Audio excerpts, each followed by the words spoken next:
Hey, what's that? Bruce, an asteroid on steroids! What's that doing out there, An partner? asteroid on steroids! Is it coming our way?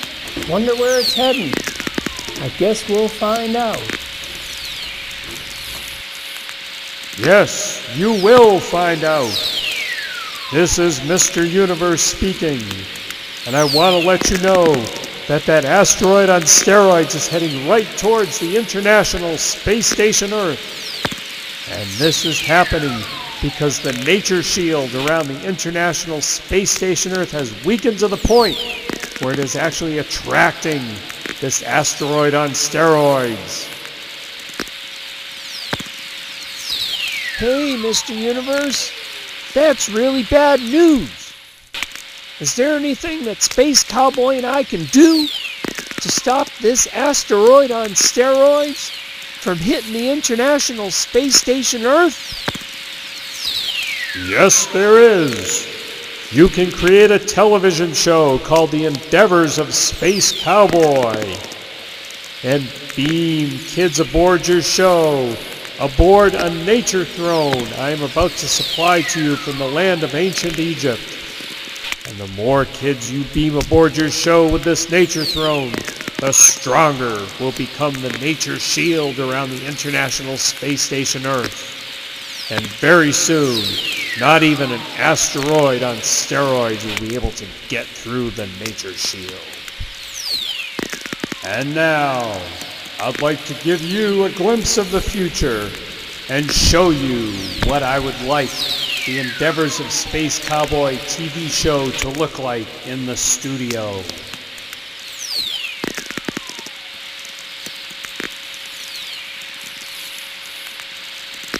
Do you have any questions? If not, then get busy and start building up that nature shield. Yee-haw!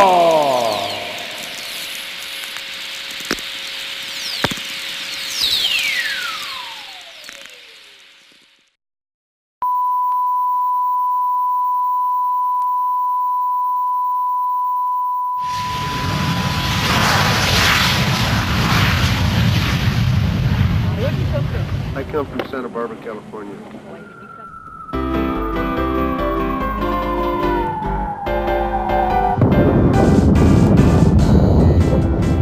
Get comfortable now in your rocket seat and come along with us. We're leaving planet Earth right now aboard our rocket bus. Space Cowboy's here, so's his crew from International Space Station Earth. Traveling light years all the time while standing on his turf. Along the journey much to see, collapsing space and time. No dangers here in this dimension, no hate, no death, no crime. We go anywhere we want to go, we think and we are there. Striving for balance in all we do and no need at all for fear. Hello again, this is Mr. Universe speaking. Hey, Buck Boost, here's the nature throne so you and Space Cowboy can beam aboard those special visitors who will save the International Space Station Earth. Wow, this thing really works. It's always fun to beam aboard on the nature throne. I'd sure like to ride it sometime myself. Well, we've got work to do now. We've got to save that International Space Station Earth.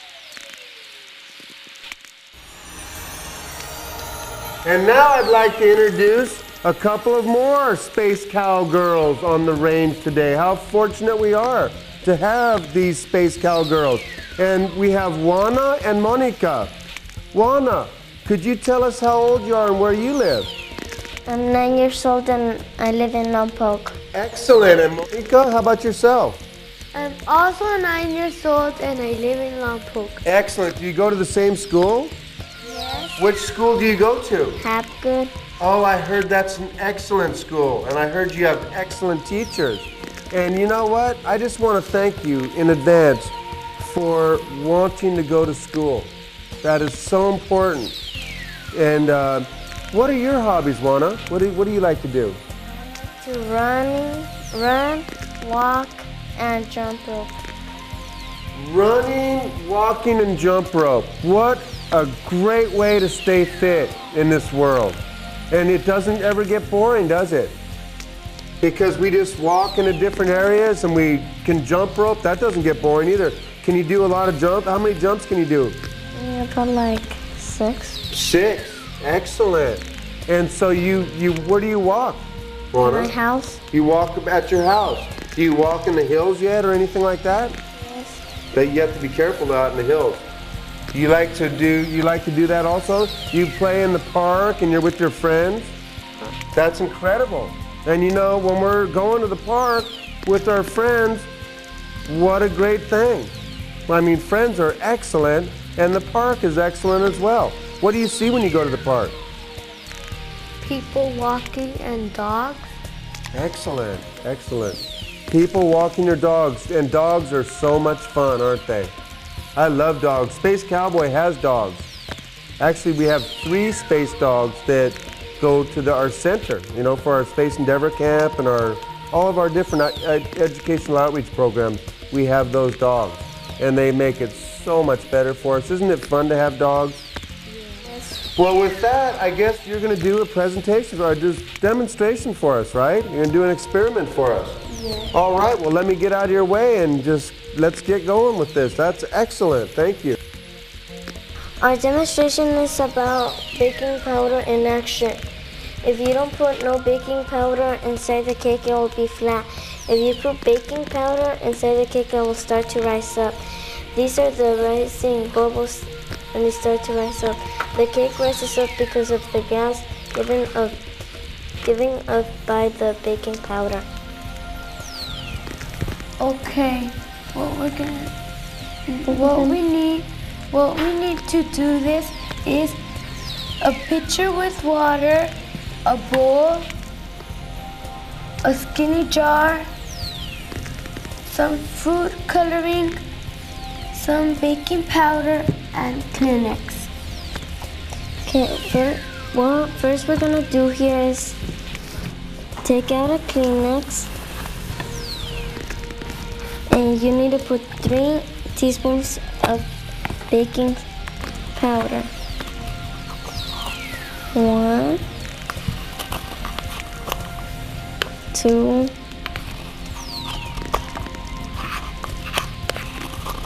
and 3. Then you fold it up to make a package.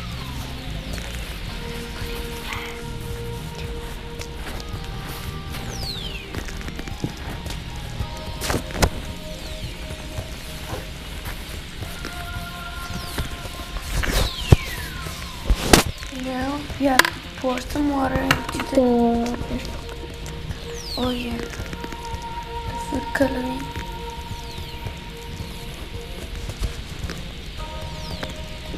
Then you mix it.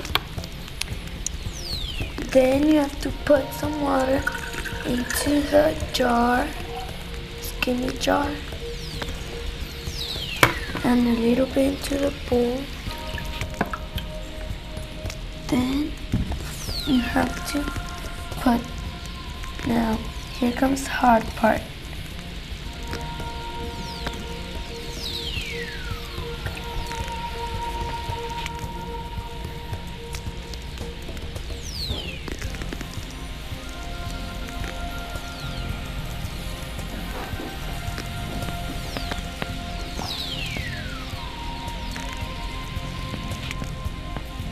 When it starts to rise up.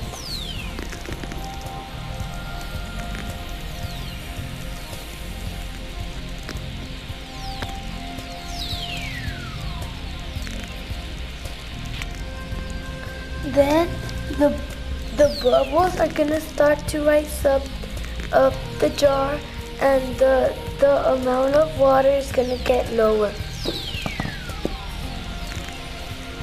And thank you so much, ladies, for this great demonstration, and thank you for coming down here tonight and sharing your time and efforts with our fellow Space Cowboys and Space Cowgirls out there on the range.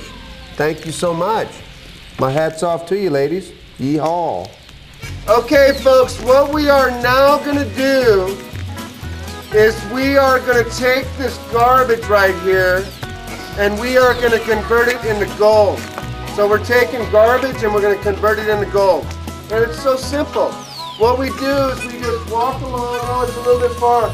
But you know what? I divert my flight path and I go and I pick it up, don't I? What I just did right there to my brain is so much more valuable than all the gold and silver and everything else in the world. What I just did to my brain right there is what we call responsibility, organizational skills, integrity, and discipline, just to name a few of the many, okay? So I just took this piece of paper that most people would just wander on by. And I actually look at this as an opportunity right here. Because I went down and I took advantage of this opportunity and I seized it. I seized the opportunity and now my brain is that much more organized. And it's all about the human brain. This is the #1 scientific tool known to humankind. This is what builds that rocket, okay? This is what, when we launch these rockets, we're gonna launch our mind. Look at this, we built this telescope right here. Didn't we? What else did we build besides that telescope?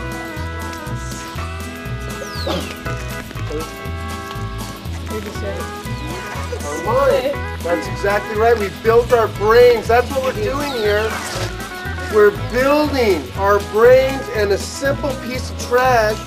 Could I take this trash to the bank and get money for it? I couldn't. I could take it to the recycling bin, couldn't I? So what I just did with this little piece of trash that nobody else probably would bother, well, very few people would bother to pick up, I just revolutionized my decision cycle with this, right here. And to me, that's what life's all about. Taking advantage of these opportunities that are all around us. Plus, what do? We left the area in better shape than how we found it. Hopefully people are watching us, so they'll be inspired to do the same thing. Could you imagine everybody picking up these trash? Right? And this exercise, by the way, ladies and gentlemen, Space Cow folks out there in TV land, this exercise right here is for the people with strength and honor and courage. That's what this exercise is for. And I'm sure a lot of us, a lot of you out there are just running around armed with strength and honor and courage. Yeehaw! This is Space Cowboy's favorite jet, the Phantom F4. This jet has the same birthday as Space Cowboy, May 27th, 1959. However, it was actually built in '58, but it was operational May 27th, 1959. It's a multi-role fighter. It was the first jet that was actually overpowered as opposed to underpowered. As a matter of fact, those J-79 engines right there will carry this aircraft so fast that the wings would break off. And now stand by for the NASA retro video. Yeehaw! If the automatic pilot fails to respond or becomes erratic, the pilot has controls to maneuver the capsule into proper orbital attitude. Through a periscope or through his window, the pilot observes the Earth below and the heavens beyond the horizon.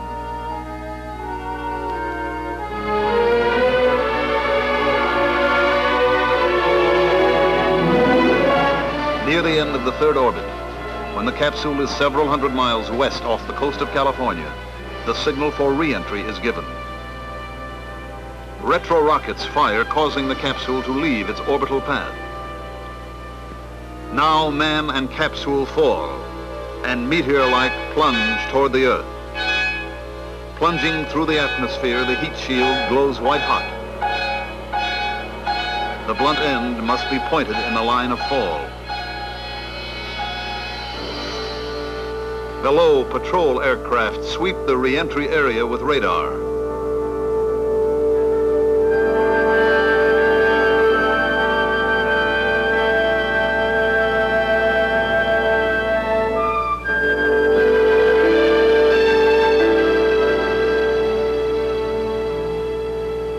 3,000 feet, the main parachute extends and a SOFAR bomb is released. The bomb, exploding some 3,000 feet under the ocean, provides an accurate fix. With this information, patrol aircraft and ships converge on the spot where the capsule is expected to land. When the capsule hits the water, the parachute is released and sea dye marker spreads out on the surface of the water. As the capsule floats in the sea, a signal light and automatic radio transmitter indicate the exact position. And so before the Earth turns many hundred times, another booster will rest on the pad of the Cape. And one of the astronauts will ride here on the shoulders of Atlas.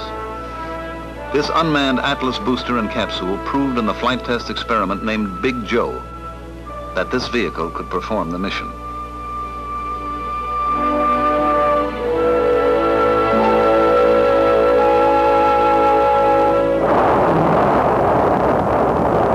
The capsule without escape tower rocketed to 100 miles and was thrust downward to re-enter the Earth's atmosphere at a speed just below the predicted re-entry speed.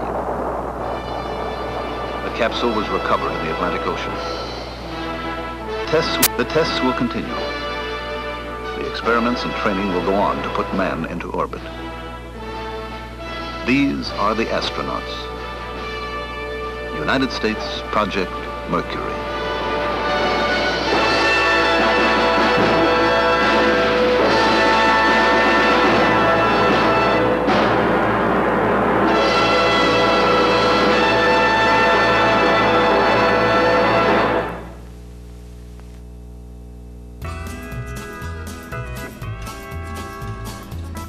Hey, Space Cowboy, good to see you again. Yeehaw, Buck Boost. Hey, last time, boy, I don't remember we were around a whole bunch of galaxies before, but you know, it's good to be back in the safety of a good old solar system again. You betcha, because I lose count in an infinite world. It's infinite out there, isn't it? Certainly is. We haven't found the end of the universe yet. We certainly haven't. No. You know, right now we're in the solar system where the Earth is, I think. That's right, because we wanted to check out our local herd. That's right. Yeehaw. What's this planet behind us, partner? That looks like Uranus. Gas giant. Yeah, I heard of that one. Yes, sir. Full of methane gas. We're kind of nearby it, aren't we? We certainly are. And that's Uranus there. Boy, what? It looks like there's something. We're going to do a swing by right now. Is there, partner? It looks like a big ring. Any idea what could cause that ring? There's actually 4 rings around Uranus. 4? Yes, sir. I hadn't counted before. Huh. Oh. Do you think that's all gas too? All gas. Possibly a core, but we don't know. Possible it's methane around there? Yes, sir. Huh. Yeah, boy, well, you know, it ain't good to breathe that methane, you know? Well, you know us. We've acclimated to that environment thanks to this #1 scientific tool right here. They can acclimate, adapt, and adjust to any situation. It's more like, Houston, we have a challenge or an opportunity. Not a problem. No such thing as a problem, Buck Boost. Houston, that's back on the Earth too, isn't it? You tell me, Buck Boost, would we be riding out here in this wide open range if we had such a thing as a problem? Well, there ain't much that can go wrong out here, actually. You know, we just scoop up them hydrogen atoms as we're riding to have our nourishment and our breathing, as you taught me before. I was just holding my breath for a couple of light years before that. Yes, sir. That's how we're working this one. Yeah, you know, it really helps. You don't have to carry much supplies for eating or drinking or anything like that. That's exactly right. So where do you think you'll be riding to next there, Space Cowboy? Well, I'll just work this local herd for a little bit and make sure the fences are all in good condition. The fences being satellite constellations, of course. put a lot of those out there, don't they? Some of them farmers, they're protecting their planets, keeping them from running away. You're keeping the bad people from coming in. Yeah, you got to watch out. You don't want to overgraze it. Yeah, but what kind of animals would be doing that grazing out there, partner? Well, we have Proton and Stardust here, so where they come from, there's plenty more. I wonder if Stardust is hungry.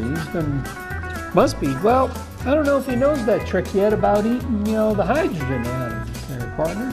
I think he does.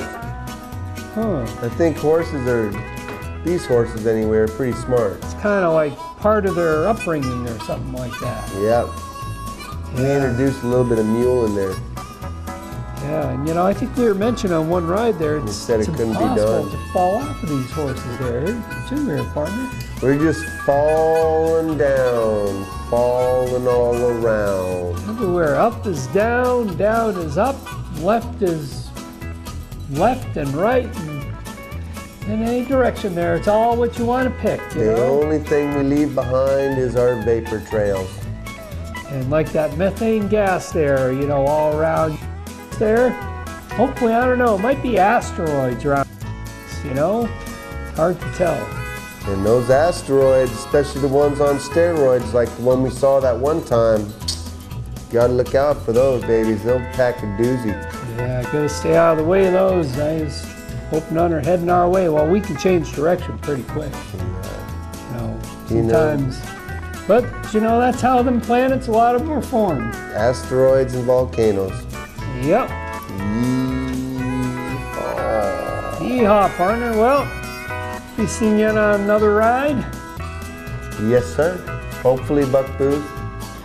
Hopefully, we'll make that ride. I don't know where we're going to go next, but, it's a small universe. The way we'll start the ride, and I just know it, I have a gut feeling, is we'll start it out like this.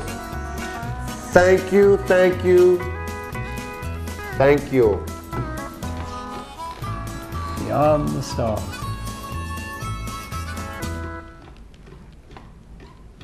I believe we'll be on Mars in 100 years. Although I look at every uninhibited mind I come in contact with and I challenge that mind to prove me wrong. I hope we get there a lot sooner. However, I believe, being conservative, that we'll be there in 100 years physically. Now, there's a whole fleet of machines on their way right now as we speak, Spirit and Opportunity and all the rest of them headed for the Martian surface. And we're going to have rovers that actually go 100 meters per day, and that's what the Pathfinder did in its whole life. So who knows, we might find coal on Mars. That's what we're looking for on Mars, is coal. And better yet, we get access to those asteroids so that we can drive them out. Just take a milkweed, for example, and blow on it, and you'll see where all those seeds go. That's how we're going to be going into space. And all we need to do here is to allow our imagination to soar. Because we all realize that when we allow our imagination to soar on the wings of an eagle, we also possess the keen vision of the eagle. And the eagle can spot a cottontail rabbit 3 miles downrange in a heavy brush. And I guess if it's a hungry eagle, maybe it can stretch it out to 5-6 miles and it could see a rabbit down there in a heavy brush. You never know. You just have to ask an eagle. But what we're doing here is we believe that chance favors a prepared mind. And so we want to take our minds, and what we're doing here at our center, here at the Endeavor Center, is we have a think tank.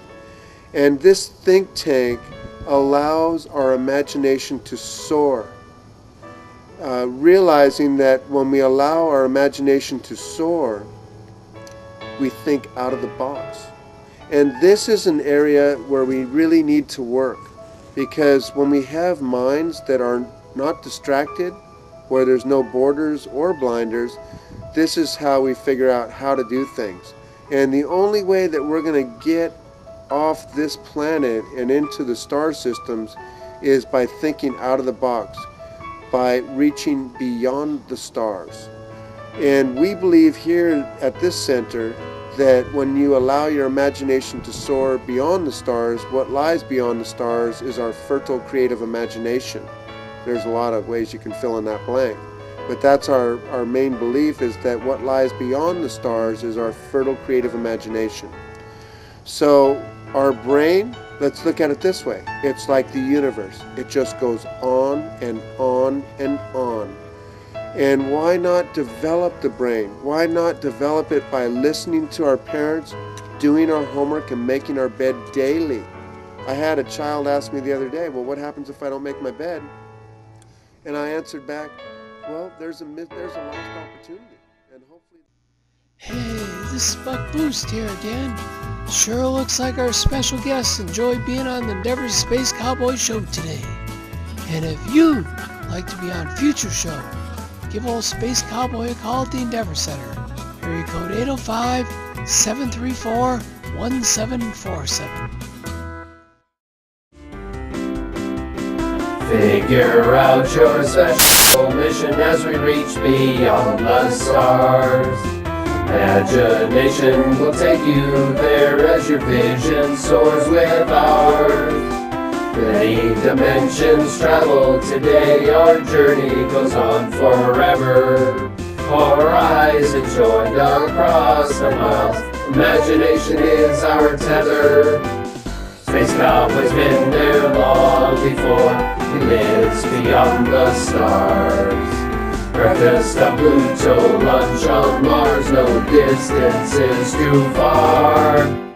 You can always come along as you travel past the sun. But always, always keep in mind, Space Cowboy is not for everyone. Oh!